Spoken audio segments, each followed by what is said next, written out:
There is a massive debate going on within Israeli society on whether Israelis have the right to Palestinians. It was revealed that Israel engages in systemic mass and torture of Palestinians. See, many American Zionists are in denial over the depravity of the Zionist entity known as Israel that they enable. Meanwhile, in Israel, they don't debate whether they did it or not.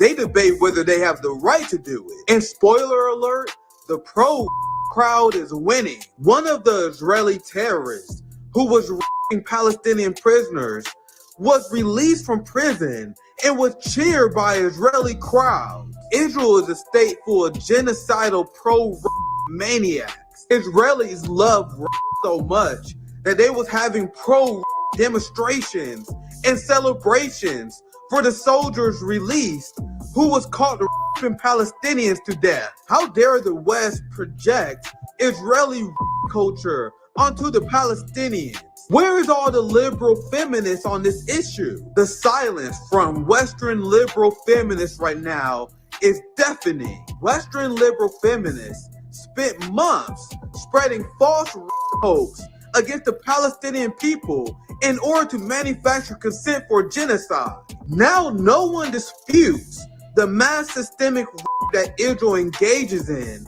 And now those same Western feminists are silent? Where is Kamala Harris? Where is Hillary Clinton? Where are all the liberal Zionists who claim they are feminists? Western liberal feminism is a tool of imperialism that white women use to get black and brown men killed. What's poppin'? My friends, my family, we are back once again. What's poppin'? My friends, welcome to Nick at Noon. This is another great week we have planned for you on RBN. We have the Chicago action next week. Yesterday was a blast, and I want to thank everyone who had a chance to meet me in person, see my speech. I gave about a 10-minute speech yesterday at the Worker Strike Back Green Party event.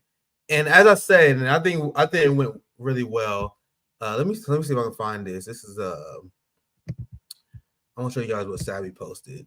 I told you guys, I think I'm better. I'm definitely better at giving like speeches in real life. Live streams are very weird sometimes, but it went well. I wonder if I can find an online version of this. If not, it's okay, because it's not like everything has to be for content, right? Not everything had to be for content. But then this was yesterday. Very excited with how it went. Big shout out to Jill Stein and Shama Sawan, who continue to give me a voice. This is where I thrive. Like, this live stream stuff took me a long time to get used to, but being in person and dropping truth bombs, because I was railing against the Zionist regime, railing against the two-party duopoly, and I was calling for revolutionary action. I think everyone who was there can attest to that. I think it went well, and it was a good warm-up for next week. So very excited. I hope I can find a way to share it to you guys, because it's not like I want content. It's not for content. I just want you guys to see it. That's all. That's all. But at the end of the day, not everything has to be for content. So the people who was there, they will enjoy it. There were a lot of people on the Zoom call because they had Shama and Joe Stein calling on Zoom. And for every person who was there who I got to meet, it was an honor. I never had a bad experience meeting my RBN family, and every single person that I met there, it was an honor meeting you with you, and good to be in community with you. The same way it's good to be in community with a network and a source for information, an educational hub known as Venezuelan Analysis. We had Jose on before, and now it's great, and I'm honored to be joined by another one of their colleagues, Sira, as well.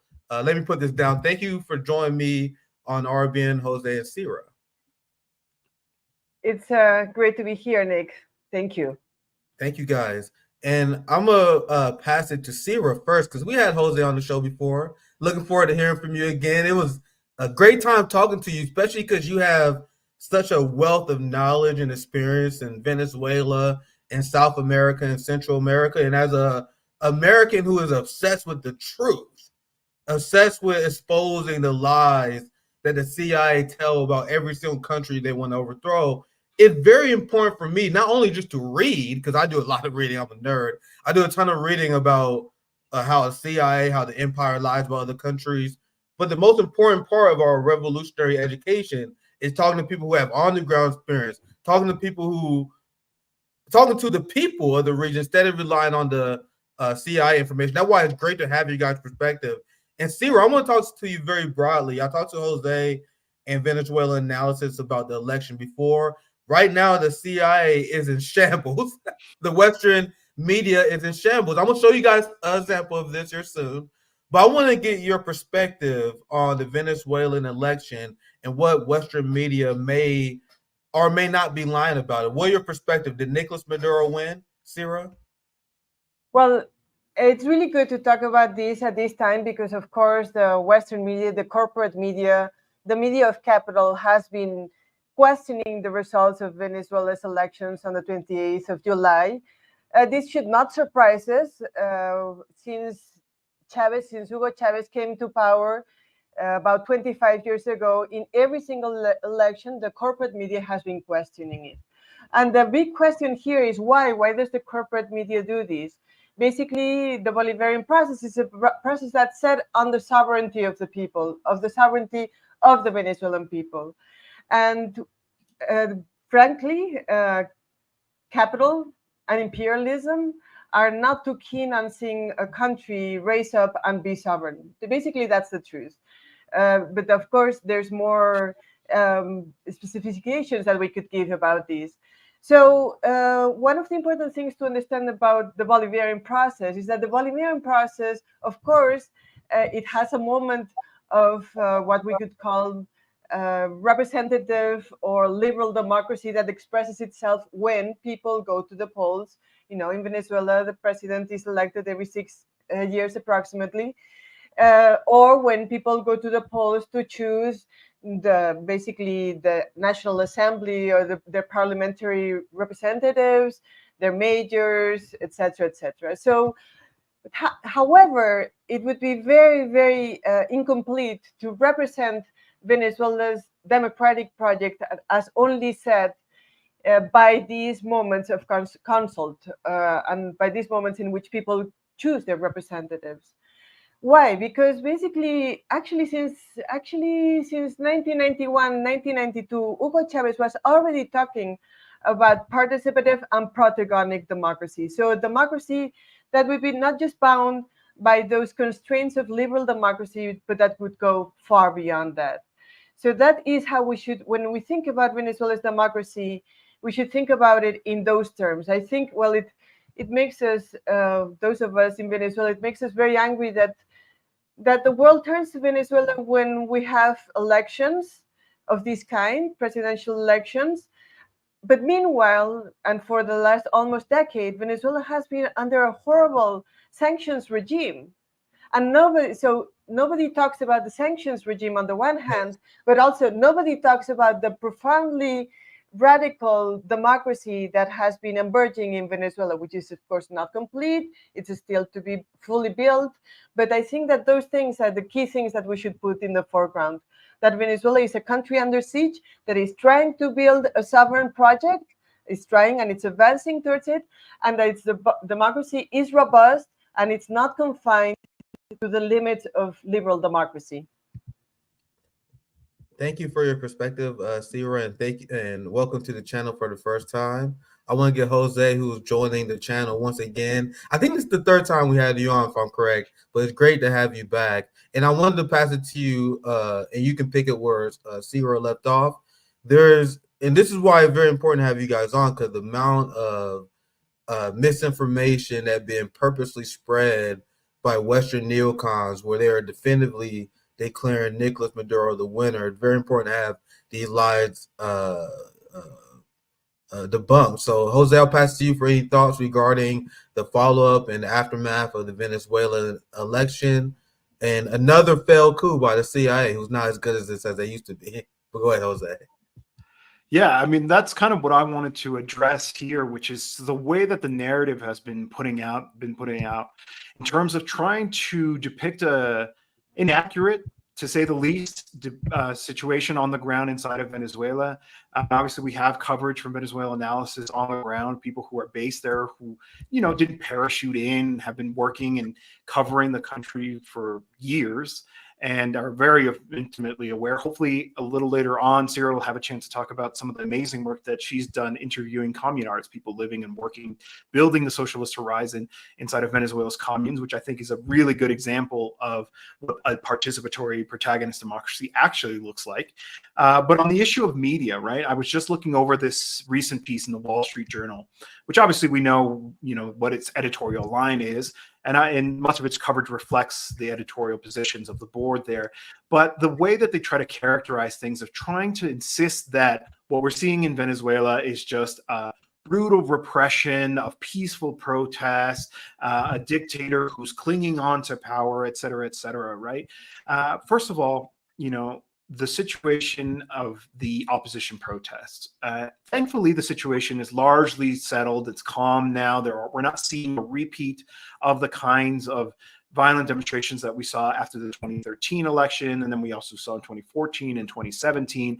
These inside of Venezuela are known as guarimbas, despite what people at the Associated Press will tell you, that it's just an insulting term that Maduro uses to describe these protests. No, they're violent street protests that they're basically pursuing an insurrectionary path, trying to destabilize the country, provoke chaos in the streets, and obviously with this aim, right, to make it seem like, oh, Maduro is just a repressive dictator who's destroying people's lives by repressing these protests, and these are just people who are wishing to see the vote counted as they claimed it was, right? No, I mean, what we're seeing is obviously a state security operation trying to stop what is essentially a coup attempt. We've seen this play out in Venezuela before, as I mentioned, but also regionally, right? We've seen the way that these kinds of agitations eventually did produce a military coup d'etat in the case of Bolivia, for example. Thankfully, Venezuela is a very different circumstances. They very much have the support of the armed forces there. The defense secretary, the head of the armed forces, has repeatedly come out to say, no, we are with the constitution and we are with the government.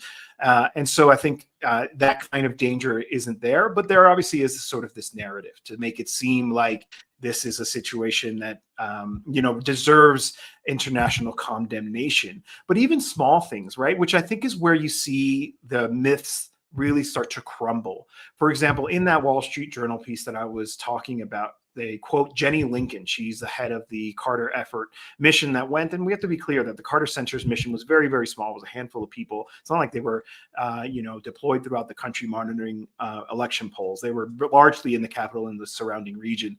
And she says, oh, and the hacking, it's bogus. So there's actually incontrovertible proof that there was a very deliberate hacking attack, mainly through denial of service attacks, and there's a lot of variety of those, and there's kind of gets into really kind of technical grounds, but there you can prove that it happened. You can show that there was a denial of service attacks. There's also, they just gave a news conference today, the head of the Ministry of Communications, speaking about the way that they've been able to document this. So, it's interesting if the way that they try to drive forward this narrative, but ultimately relying on voices from like the Carter Center that are basically lies, right? That are they can easily be disproven, right? That she's saying, oh, the hacking thing isn't real, but we have proof that it is, right? And so this kind of allows you to see that there is a deliberate attempt to craft a narrative. I ended up having an exchange on Twitter with somebody who produces the Latin America news daily briefing. So it's like a Substack newsletter that resumes. But again, it was the same thing, just trying to drive home a very certain point of view. And her response is, because she's not based in the country, is like, well, this is what the people I trust and the people that I respect are saying about what's happening in Venezuela. But who are the sources, right? It's people like Tom Phillips from The Guardian, who has always maintained a very aggressive, borderline editorial position that against the Bolivarian Revolution, against what's happening in Venezuela. And so, these kinds of voices, again, I mentioned AAP, Joshua Goodman, mischaracterizing the guarimbas. That's not a term that just the Chavistas use, right? It's widely understood what guarimbas are, right? These violent street protests where people there were really awful incidents, right? Like, for example, in the last time that there was an uprising, they literally burned somebody alive in the streets, right? Yeah. This is what we're talking about. And to leave that out, it ends up being a confession of sorts of these outlets who are trying to put forward this idea that obviously obeys a certain kind of objective, which is, as we know, as Sierra outlined, a decades-long effort at regime change in Venezuela. Why? Because they dare to be sovereign, because they dare to pursue a path that breaks with Washington's consensus, with U.S. hegemony in the region. That's what's actually happening. I'm noticing you're putting here on the screen, ICC prosecutors are monitoring Venezuela, right? This whole ICC case in the first place was driven by what? The Lima Group. The Lima Group was this ad hoc group of nations, right-wing countries in the region, who signed on to a regime change operation plan to try to oust Nicolas Maduro, recognize a little-known lawmaker named Juan Guaido as president. And then as part of the effort to drive that narrative, they took a case to the ICC, which, we can have a long conversation about how much the ICC actually does in terms of upholding international law, right? I mean, there are many instances of them failing to uphold it. We've seen some progress thanks to extraordinary pressure to take action when it comes to Israel's ongoing genocidal campaign. But even then, they're so worried about Venezuela when there's such a very clear and obvious abuse of international law happening in Palestine, and so little. Where are they not on the ground? Are they not on their eyes there, paying attention to what's happening, monitoring closely, to use the language that we see here? No, of course not, right? Because Israel is an ally of U.S. imperialism, and Venezuela is an opponent of U.S. imperialism. I want to get Sarah in here if she has any thoughts. I want you guys also to speak on, because I'm learning a lot as always whenever I have you guys on, the response from the region, because we know the United States rely on their puppet imperialist state government, proxy governments to do the war for them. You have Milei in Argentina that bankrupted his country, who is cheering on this coup of Venezuela. This is why I make fun of the Democratic Party and liberals who want to fearmonger over January 6th as they cheer on something that is way more legitimate and way more dangerous. January 6th was just rednecks, drunk rednecks with no guns at the Capitol. Meanwhile, Jose, you brought up the fact that the opposition is burning people alive. Compare the opposition that's burning people alive to what the worst examples of what happened at January 6th. It's not even close. Meanwhile, those same liberals who fearmonger over January 6th cheer on the fascist opposition. And I put up this headline before I put it back up. You see how the Western media cheering on the opposition. Nicolas Maduro called the opposition leader a terrorist because she is. The liberal media in the West accused Trump of being a dangerous fascist for refusing to accept the election results and causing a coup. That is literally what the Venezuelan opposition is doing, with no exaggeration. So there's a lot of thoughts here, but Ciro, I want to pass it to you regarding the Venezuelan opposition, or feel free to comment on whatever you want to comment on, because there was a lot said here. Ciro, I'll pass it to you. Sure. So, of course, the Venezuelan opposition, this opposition that is represented by Edmundo Gonzalez, who's the proxy of Maria Corina Machado, this opposition it's basically overtly fascist, racist, and their bosses are in the United States. So, of course, we could talk about them, about their actions, about the multiple ways in which they have tried historically to overthrow the government. But I think when we look at this, we have to do it in tandem with looking at their bosses. No, so it's actually U.S. imperialism is the one who's in charge of this exercise to try to overthrow a democratically elected government. That's the first thing. So, in what ways has the U.S. imperialism attempted to overthrow the Nicolas Maduro government? Many ways. Of course, we could go back as far back to 2002, when there was actually a coup attempt that was a successful coup attempt against Chavez for 2 days. We could go to the sabotage, to the oil sabotage that happened in 2002 and 2003. We could go to the Finca Dactari, which was an attempt to actually do a paramilitary incursion in 2004 in Venezuela. But since we cannot go almost year by year, if you look at this, almost year by year, the United States has done something with their I don't know what to call them, with their peleles here, with the ones who are at their orders here in Venezuela. But we should go to more recently, because actually I think that it's when people look at our elections and say, oh, they are not free and fair, the first thing that I will tell them is, like, free and fair? Can you have free and fair elections in a country that actually is under sanctions? I mean, actually, I have no doubt that Venezuela's democracy is far fuller than any other democracy. But when the opposition, when the most powerful opposition to the Nicolas Maduro government is actually reigned by the United States, when the United States is the boss of that opposition, when the United States has deployed over the last 10 years a sanctions regime that actually has killed, and we are not exaggerating here, tens if not hundreds of thousands of people in Venezuela have been killed by the sanctions. So when you are in this situation and you are questioning the democracy of a country, in the global south, in the periphery of capitalism, that's trying to build a sovereign and socialist project, I think it's very, very unfair. So there's the sanctions. So there's the sanctions, but also there's been other exercise by the United States. It's not just the sanctions. So there were the guarimbas that you were referring to in 2014 and 2016. These are overt fascist exercises on the street, but there's been, a self-proclaimed President Juan Guaido, mentioned before, who proclaimed himself and the United States and many other countries in the region. You were asking about the countries in the region, and many other countries in the region actually supported him, the right-wing countries in the region, not the countries, actually, their governments, of course. And then there was a drone attack on Nicolas Maduro, and there was another attempted paramilitary incursion, but with support from the US, actually. So there's been so many instances where the US has actually tried to overthrow a democratically elected government. And the United States obviously has so much economic, military, political leverage that when they ask me if Venezuela's elections have been free and fair, I'll say no. They haven't been free and fair, and Venezuela will not have free and fair elections until the United States, U.S. imperialism, lets the Venezuelan people make their own choices.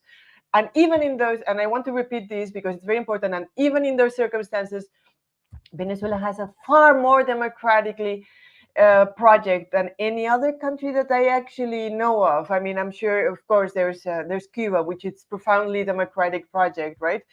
Because we cannot, another thing that I want to highlight is that we cannot put the bar of democracy to coincide with liberal democracy. Liberal democracy is not real democracy. Liberal democracy is the democracy that reproduces capital. In other words, liberal democracy is the democracy that is possible, that can exist in a class-based society that is reproducing its mode of production, its capitalist mode of production. So liberal democracy is super limited. Liberal democracy serves the interests of a few. It serves the interests of the bourgeoisie, and it does not serve the interests of the people. Very base, Sierra.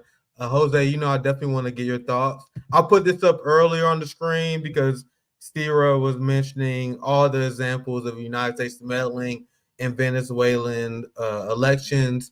The Trump administration was the most open about it, where they literally wrote a memo describing how the sanctions are designed to destroy the Venezuelan economy. And I was shocked. I remember studying this at the time.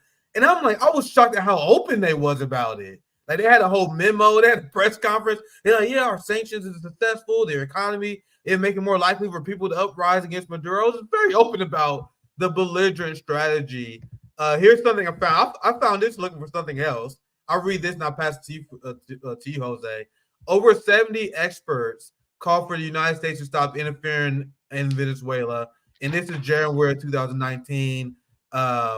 This is something that's been going on for quite some time. So, Jose, feel free to chime in for any thoughts you may have. Oh, yeah. I mean, They always end up saying the quiet part out loud. Just not too long ago, we had Trump at a campaign rally talking about how, oh, we would have gotten all that oil, right? Talking about Yeah. Venezuela. The collapse, the economic impact of US sanctions are dramatic. They were far more consequential than even the conflict between Russia and Ukraine in terms of the economic impact. And this is so-called peacetime, right? At Venezuela Analysis, we wrote a book called A War Without Bombs, the political, economic, and social impact of sanctions on Venezuela, right? That's where the conversation around interference, around free and fair elections, to echo what Sierra was talking about, needs to begin, right? We need to talk about that. And I think in particular, I comment towards those who are maybe being swayed by the narrative out there. And there's been some very lamentable publications, for example, Alejandro Velasco in The Nation talking about how the left needs to disown Maduro and recognize the fact that, you know, he lost the elections and all this kind of stuff, right? You know, where have you been when it comes to dismantling the apparatus of U.S. imperialism? Where is the anti-imperialist movement, right? I think your responsibility begins and ends with weakening the ability of the U.S. to be able to engage in these kinds of murderous policies instead of, you know, casting aspersions on political processes south of the border. And that's such a common feature that I find really, really frustrating, is that I think the focus needs to be elsewhere, as opposed to telling Latin American transformation processes what to do, you know, focus on weakening imperialism. I understand that this is the most powerful, most well-equipped, well-armed imperialist force in the history of humanity, but you could do a lot more to weaken it as well. And also just pushing back this narrative. Jose, sorry, on that point, I want to get your thoughts on this, because this is the frustration I have as United States, as a leftist in the United States who's constantly gaslighted. There are these fake leftists who always take the side of the CIA. So I'll read this headline, I'll pass it back to you. Bernie Sanders distances himself, his democratic socialism, from Venezuela's vicious tyrant, Maduro. And this is what Bernie says all the time. He always called Nicolas Maduro a tyrant. So hold that back to you. This is just an example of what you're meaning. These people want to be critical of Maduro, right? But go ahead. Exactly. I mean, I remember that. And actually, I'm grateful because it allowed me to not fall into the whole Bernie hysteria, because he did that early on when he was just really starting to rise in the Democratic primary. Sent out that email. I was like, anybody who speaks like this about Venezuela is not somebody that I'm interested in actually getting excited about. But to go back to this, right? Like, people fall victim to this whole narrative.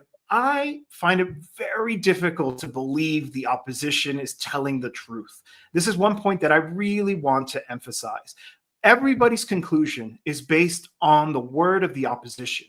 The opposition has lied every single time it has lost, without fail, every single time. Marina Corina Machado became famous by questioning the results of the recall referendum against Hugo Chavez and was invited into the White House, right? They have always lied. Now they're telling the truth. Now we should believe them. Plus, experience tells me some things don't add up about the way that they're trying to sell the story.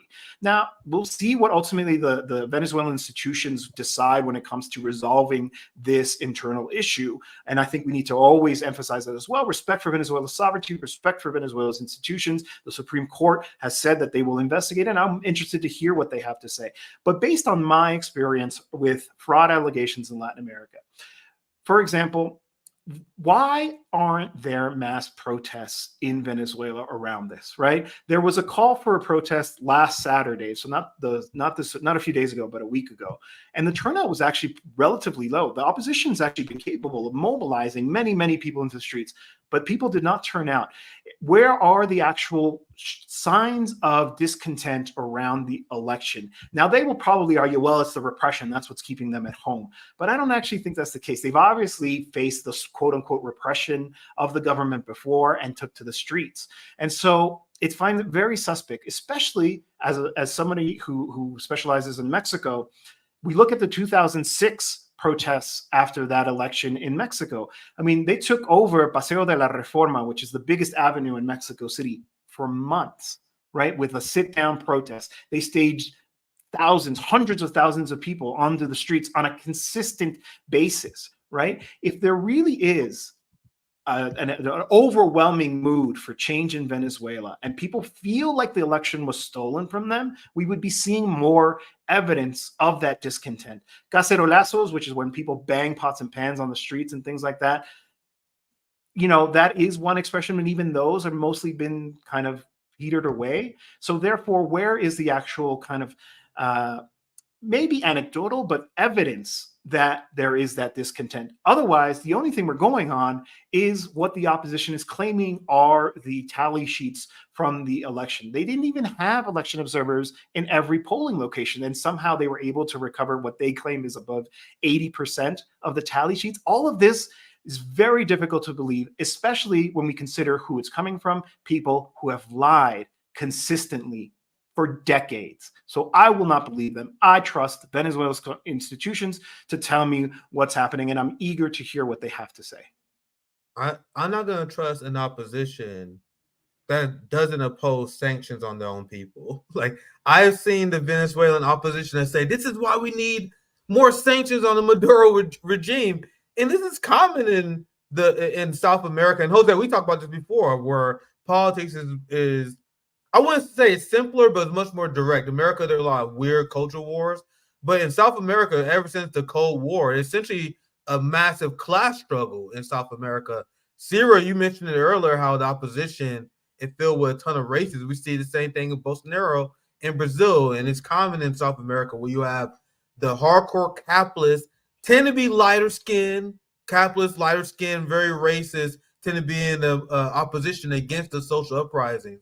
And Sierra, I want to pass to you. I'm going to show you guys this because we discussed sanctions. It's something I really want to hone in on. I had this up earlier today. I'm going to read it for people who are not watching the screen.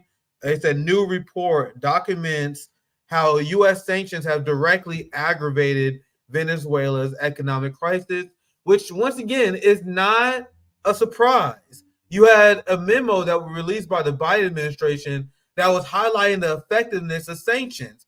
The argument they made, and I covered this like a year ago, the argument that they made is that United States sanctions are successful because they destroy the economy and make people turn against their leaders.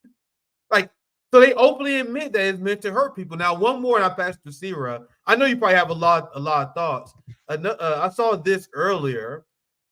Sanctions have been something that's always been top of my mind. When we look at the amount of people who died in my lifetimes between the Cold War and Hot War, it's a lot when you look at economic. I wouldn't say as much as Hot War, but it's a lot when you look at the sanctions, the people who died in Iraq, the 500,000 children that Madeleine Albright said was worth dying in Iraq, the countless destruction in Venezuela over United States sanctions, the fact that we sanctions 1/3 of the world population. And I'll read this and I'll pass it to Sierra. And Jose, you can chime in on this too. And then I'm going to show you guys a little bit of propaganda after this part.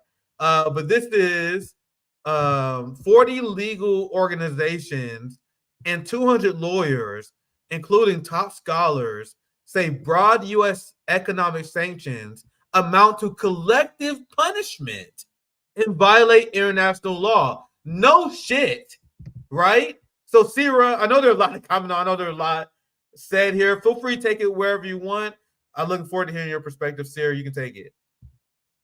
Not only does the opposition, Maria Corina opposition, the fascist opposition, call for more sanctions, but also they call for military intervention. I wanted to say that quickly, So it's not just, it's just another level. So I think it's important, and I also want to pick up on something that was said earlier. It's true that the day after the elections, there were these street protests that have this fascistic tendency, and for about 2 or 3 days, but no more. So I haven't heard cacerolazos, which is when people beat their pants from the window because they are this, which is like a fair way of expressing when discontent. So I haven't heard that for more than a week, and I'm in Caracas. So first, I wanted to say that going back to sanctions, but I wanted to actually finish with what is the substantive democracy that I think should be at the forefront when we talk about Venezuela. It was with Obama. So in 2015, Obama declared Venezuela an extraordinary threat to the United States. Who knows why?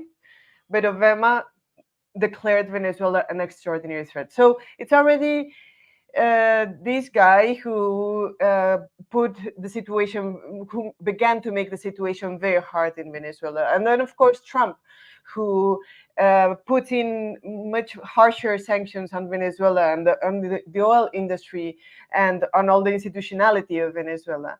And then Biden basically continued with them. So they are three of the same in terms of what comes to the life and to the possibility of building an alternative in Venezuela. Those three have been basically along the same lines in terms of their project of overthrowing the democratically elected government of Venezuela. The democratically elected government of Venezuela goes hand in hand with a project that is very extraordinary, which is the project of communes. So we've been talking since the beginning, not only about liberal democracy with all its limitations, but we've also talked about and mentioned very quickly participative and protagonic democracy. The most complete expression of participative and protagonic democracy would be the communes. And what are the communes? Basically, since 2006, when Chavez is already talking about 21st century socialism, he kind of like reflects on the extraordinary things, but also on the limits of real socialism, of Soviet socialism, Soviet-style socialism. And basically, he, with some philosophers, realizes that one of the limits of 20th century socialism had been that the logic of capital, not capitalism per se, but the logic of capital had maintained itself. In other words, that the authoritarian and despotic forms that express themselves best in capitalism also kind of like had a second life in those projects. From which, again, we can learn a lot. I think this is important because Chavez in 2006 begins to talk, as he's talking about socialism, begins to talk about communal councils, thinking about the Russian, the Soviet project. And then he also begins to talk in 2009 about the communes. The communes are the aggregation of several communal councils, but they are far more. So in a communal council, the people organized in an assembly decide what are the problems that they face and how they are going to solve them. And the Venezuelan government state is bound to give them the support so that they can solve these problems. So we are talking about actual direct democracy without mediation. And this is really extraordinary as an exercise. But beginning in 2009, Chavez begins to talk about the commune. And the commune is a space that where people not only in an assembly-based space decide what are the problems, but the commune is also a space where new social production relations emerge. And how those new social production relations emerge? Basically, because people in communes have or should have, communes are still emerging in Venezuela, but communes, as they have not private property, but social property, the collective decides what to do, what to produce, what to do with the surplus, and how to reorganize its own social relations within the commune. So that's why the communal project is not only extraordinary in democratic terms because it's not representation based, but it's based on collective decision making, on assembly decision making, but also because the economy is also in the center of the commune, the reorganization of the economy. So the big question, of course, that we can ask if we are anti-capitalist or socialist or communist is, okay, so how do we really reorganize the society? To really have a democratic society, we have to have a new mode of production. We have to have a new organization of the society. And if that's the case, the property of the means of production cannot be private. So when we talk about social property of the means of production, which is at the core of the project of the communes, which Chavez began to talk about, think about, and build with the Venezuelan people in around 2009, 2010, 2011, if we understand that the commune also has that other element of social property and new social relations, then we begin to understand why Venezuela's democracy goes far beyond what is generally referred to as democracy. That was such a great breakdown.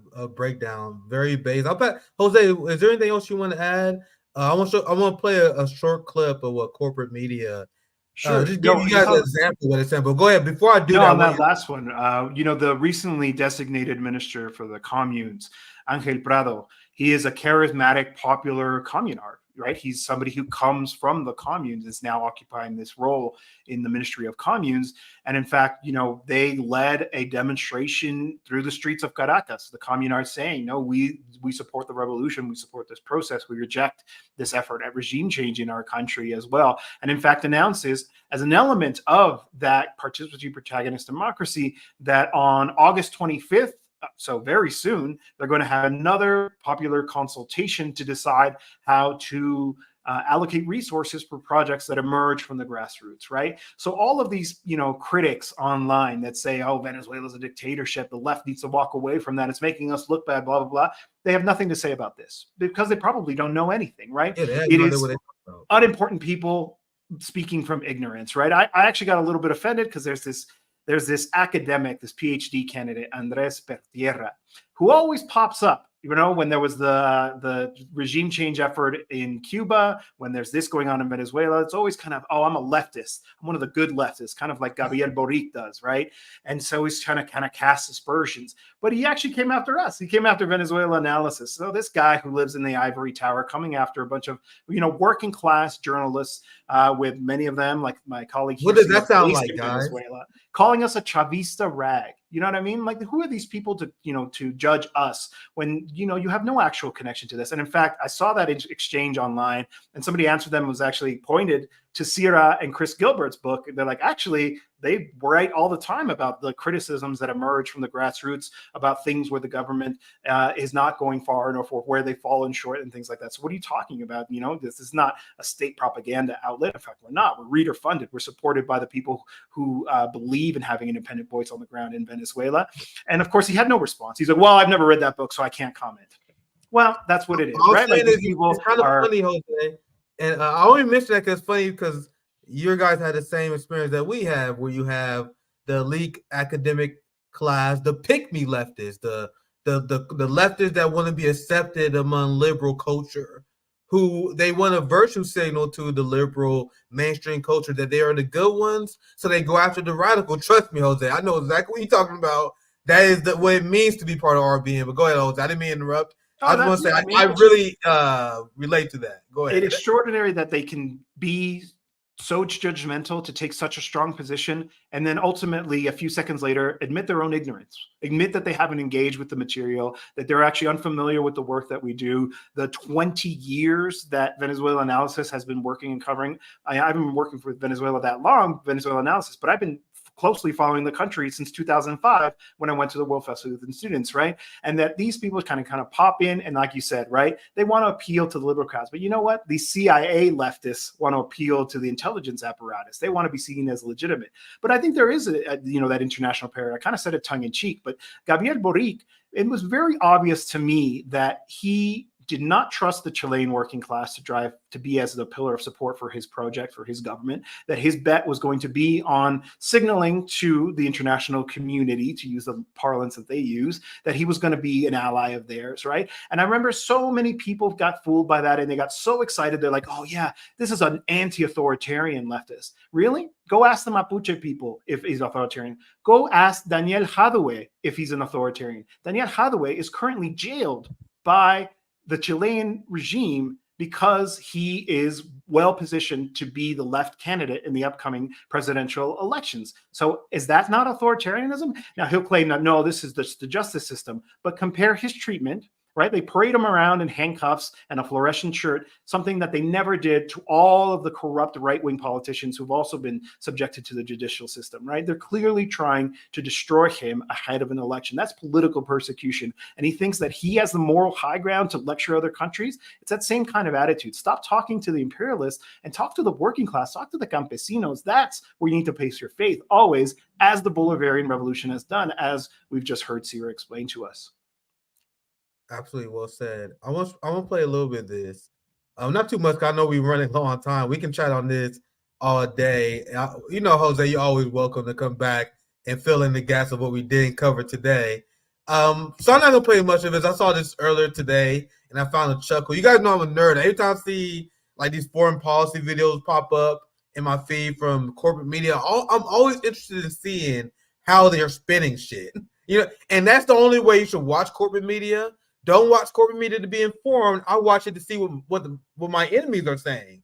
So after witnessing 45 minutes of base explanation on how the empire is lying to you about Venezuela, I'm gonna show you guys the cartoonish propaganda that is aired on the liberal network. Guys, it could be easy for me to show you guys some Fox News clownery. No, I'm showing you guys what the liberal wing of the establishment is saying, just to highlight further how rotten the two-party system is. We won't watch too much of this, but I want to give you guys a reaction after maybe a minute or so. Turning now to new reporting about how the U.S. is approaching Venezuela's disputed presidential election. The Wall Street Journal reports, quote, the U.S. has discussed pardons for Maduro and top lieutenants of his who face Justice Department indictments, said three people familiar with the Biden administration deliberation. The Washington Post reports, quote, rather than taking the lead in pushing for Maduro to step down and threatening sanctions and other reprisals if he refuses, as the White House has done in the past, the current administration has placed its hopes in the triad of leftist Latin American governments to persuade him to yield. So far, efforts of the presidents of Mexico, Colombia, and Brazil, all of whom have relatively stable relations with Maduro, appear to have achieved little. It comes as Maduro called opposition leader Maria Corina Machado a terrorist and a fugitive. Where's the lie? And this is him in shambles, admitting that the CIA failed. But I'm gonna play just a little bit more, and I'm gonna get you guys to respond. Fugitive of justice. Joining us now, Samantha Schmidt, Bogota we ended bureau there. chief of Washington. You don't have to hear from her. We can end it there because I watched the whole segment. She's the class traitor we talk about. She's part of the opposition, a fucking CIA fed. You already know what she says, right? Like literally 2 minutes of straight up lies about how Maduro is a tyrant and Maduro is locking up the people who caused the insurrection. So we can skip it there. I'll pass it to Sierra first. And Jose, anything you want to respond to, anything you want to debunk for that clip, or anything you want to add to the conversation? Go ahead, in terms of that clip, it is, as you were saying, kind of like predictable, but it is good to see it because it shows what they are. It shows really what they are. It shows that they are so generous, by the way, because they are letting, like they are offering Maduro a good way out. I mean, it's just incredible. I mean, these people are just like, it does hurt a little bit to hear them. It hurts because it hurts to hear. It hurts in the ear because it hurts in the bodies of the Venezuelan people, because what they do actually has a big impact that's very material, very real on the lives and on the bodies of Venezuelan people. So yes, also something that we haven't talked about, there's these three countries, Colombia, Mexico, and Brazil, that are in some sort of self-assigned kind of like overseer situation that has not been recognized by Venezuela as formally, as it is true that these three countries have okay relations, and sometimes better and sometimes worse, but with their current presidents, relatively okay relations with Venezuela. But we do not know where that will go, and this actually brings me back to the issue of sovereignty. There's no question that those three countries are also kind of like penetrated by the interests of penetrated and kind of dependent of the interests of the United States. Take Colombia, with a progressive government for sure, but with 7 U.S. bases that are recognized in the territory of Colombia. So I think that from Venezuela, we welcome anybody who kind of like accompanies our process, but always with first and foremost respect to our sovereignty. I think that that's what should be the first thing here. I mean, this is as we close. I mean, maybe as we come to a close, I think that I want to go back to what I was saying in the beginning. This is an issue of sovereignty versus imperialism, and choose where you are. Even if you are not a socialist, even if you don't think that even if you think that the communes are a pipe dream, even if you don't like Nicolás Maduro because you don't like him, whatever. All those things should be irrelevant. I mean, those issues are issues for the Venezuelan people to solve them. There are problems in Venezuela. There are problems in Venezuela, but actually, it's important for the Venezuelan. The only people who will be able to solve them are the Venezuelan people. And more importantly, there are really extraordinary things happening in Venezuela, in a country that is under siege. So that's why solidarity could come in many ways with the people of Venezuela. One is like learning about what's going on in Venezuela, going to Venezuela analysis and learning more about what's going on here, but also learning more about what's happening in the communes. We do a fair amount of coverage of communes in our website with our series on communal resistance. But also, if you're in the US, you could also write to your congressperson and tell them that no more sanctions and no more interference in Venezuela's issues. You know. So there's so many things that internationalists can do. People who are solidarious with the Bolivarian process can do. And of course, the most important thing for like the most beautiful way to express solidarity is to change things wherever you are. To struggle where you are. If you're in the United States, of course, there's the struggles, and the struggles of the world. All of them have to be able to grow.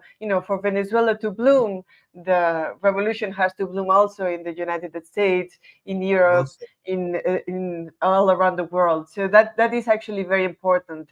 Like if you are committed to the peoples who are trying to build a different world, then you also, of course, have to be committed to yourself as a people and look forward towards the revolution. Very well said, Sarah. Very powerful words. Jose, I want to pass it to you. Anything you want to chime in on? What I have here is the Venezuelan analysis website. Make sure you guys check it out. Make sure you guys check out the work. I always learn a lot whenever you guys come on, so always value your input. So, Jose, anything you want to add as well? I just wanted to. I wonder who's really running the show in the White House right now. Anyway, right? You have an aging president who doesn't step down because he's not quite all there and clearly couldn't sustain a campaign, right? I was looking at the press conference that Nicolás Maduro gave last Friday, so a few days ago, and he was saying that 3 different people from the White House, from the US government, are in touch with his people in Venezuela. 3 different people with 3 different messaging and 3 different kinds of priorities, right? So who's really running the show there? And I think it's very curious that we're facing the situation the way that Sierra describes it out. Like, whose side are you on? And you're going to side with a White House in disarray over a political project that represents, despite all of its defects, a liberation? It's very curious to me. I think when you lay it out in those terms, it becomes very easy to say which side you're on, and also pay attention who is siding against you in this, right? Who are, all these people that accuse people like us of being campists or tankies or whatever kind of, slander that they want to use, right? They say that, pay attention to who's revealing themselves in this situation. Actually, I would turn that around and see, like, whose side are you on? Are you on this side here? Are you on the side of an empire that is clearly in decline, that is, supporting a genocide? Is that the side that you're on? I'd rather be on this side, right? I think it's pretty clear, and when you put it in those terms, what the correct side of history is. Yeah, well said, Jose. This was a fantastic conversation. We can begin to wrap soon. I just want to share just the little extra receipts before we wrap up the show. We're gonna wrap up here soon.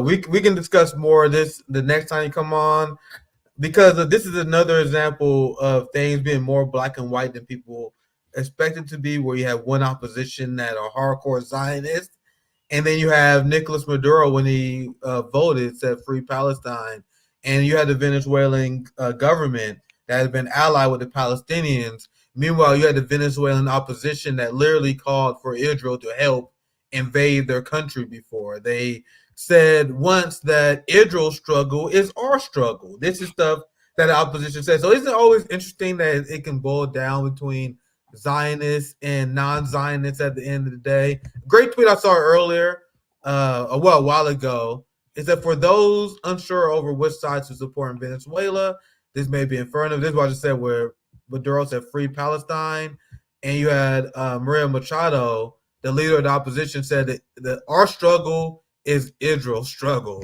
So you know exactly what's who is on the pro-genocide, who are on the position of the workers in Venezuela. We will cover this tomorrow. I don't want to. There's gonna be a lot of time to talk about this, because you have this massive conflict that's about to blow up in the Middle East. I'm gonna cover this more in detail tomorrow. I just want to highlight this because it's in my title.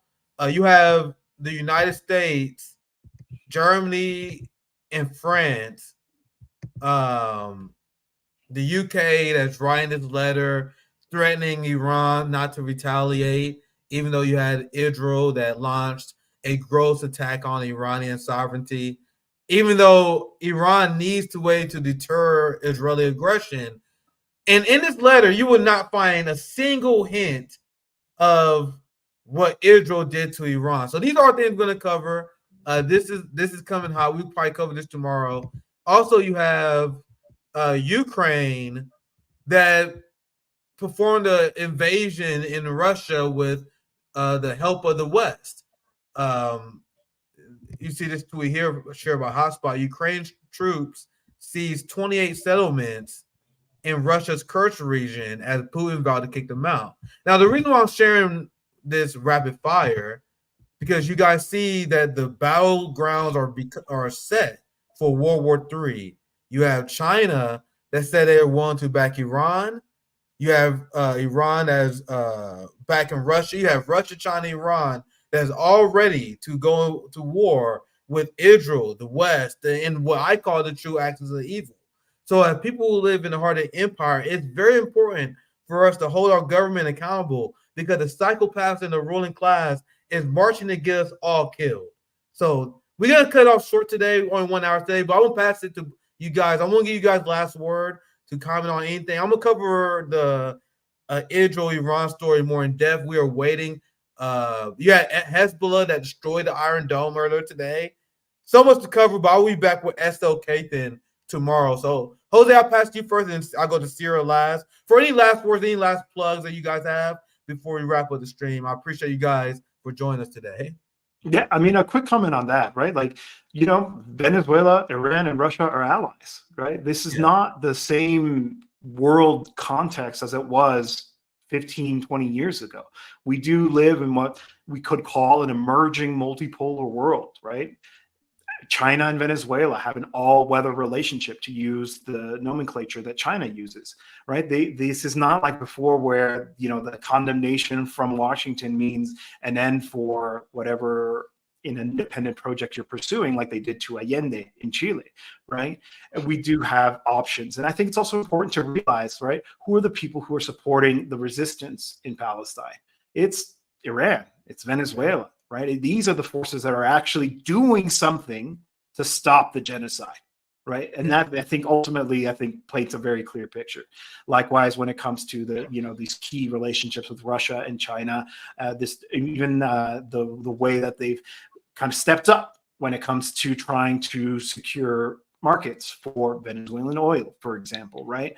I think it's important to pay attention to this counter-hegemonic world that is emerging, that is strong, and is very present here in the global South. And I think in a lot of ways represents the savior, the future of humanity, far, far more than whatever we're seeing coming out of Western Europe and North America. But anyway, thanks so much for having us. It's always a pleasure to be able to talk in these kind of frank, explicit terms. Thanks to all the audience who tuning in with us today. And if you're interested in following the work of Venezuela Analysis, it's venezuelanalysis.com. Of course, we're also active all over social media. And individually, I cover a lot of Mexico as well, so you can follow me at Granado Ceja. Yeah, it's always good to have you on, Jose. Sierra, I want to give you last thoughts. It was great to have you on, or being the first time. Thank you for joining us. Any last parting words from you? Well, thank you so much, Nick. It was actually in 2008 that Hugo Chavez broke relations with Israel. So this is part of, having a clear position in relation to the struggle of the Palestinian people has been part of actually the Bolivarian process. And yes, it is good to look at the Bolivarian process in a larger context. It is important because, of course, as I was saying earlier too, there's no process that's going to be able to advance in total isolation. So these relationships are important. We are in a very dangerous times. These are very dangerous times indeed. But these are also times for the working class of the world, for the people of the world to unite. It's actually there are many elements and very many emergences of collectivity in terms of fighting imperialism and Zionism around the world, and even also many collective expressions of solidarity with the Bolivarian process. So this in a way gives us hope. From here, from Venezuela, in all the marches that have been, the marches that in support of Nicolas Maduro since the elections have been enormous. Basically more or less every day until 2 days ago or so, there was a massive march with thousands of people in the streets, including the one that was mentioned before, the one that was the Comunero one. And in all of them, what people would say is no pasarán, they will not go through. So that is actually our no pasarán has been, those two words have been the words of the moment. And yes, of course, like this, making the expression, like an expression that comes from Chavez, but of course that comes from all the struggles. So to everybody who's listening to us, to everybody, turn to our website, organize in our website. We do need support from those who read us. If you find the material useful, and if you can do support Venezuela analysis, but most importantly, organize wherever you are, and always be on the side of the people who are struggling against imperialism. Many peoples of the world are struggling against imperialism at home, of course, because there's also an at-home struggle against imperialism in the United States and in the global north and in the global south. So yeah, I would like to finish with that, saying no pasarán. Yeah, well said. Thank you guys for coming on and providing brilliant analysis. As always, you guys are always welcome back on RBN. Tomorrow we'll have SO Kathin on. We're going to discuss what's going on in Bangladesh, which I am admittedly very weak on. So that's what I will be learning about. Obviously, I'll be doing a lot of research. So I can hit basic knowledge for the show, but I can't know everything. Bangladesh is something I'll be trying to learn up on. We're going to have someone who's been tweeting about it a lot. We're going to have an expert on it to help me teach me a lot about that region, what's going on there. So that's coming up next on, I think that's Nick in the morning. Nick at noon, Nick at night, Nick at any time. You guys already know. Thank you guys for watching. Have a good one. Peace out.